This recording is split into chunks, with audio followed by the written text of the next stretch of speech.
రాము అనే వ్యక్తిని అందరూ కేవలం స్కూల్ వాచ్మెన్గానే చూసేవారు. గేట్ దగ్గర నిశ్శబ్దంగా నిలబడే ఆయనను ఎవ్వరూ పెద్దగా గమనించరు. పిల్లలు ప్రతిరోజూ నవ్వుతూ వెళ్ళిపోతారు.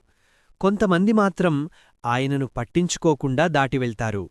కాని స్కూల్ ఖాళీ అయ్యాక రాత్రి నిశ్శబ్దం పడినప్పుడు రాము తన చిన్న సంచి తెరిచి అందులోని స్కెచ్బుక్ తీస్తాడు.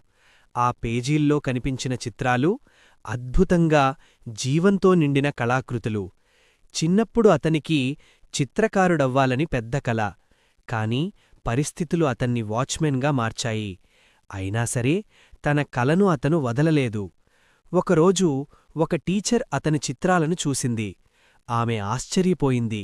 వెంటనే ప్రిన్సిపల్కు చూపించింది.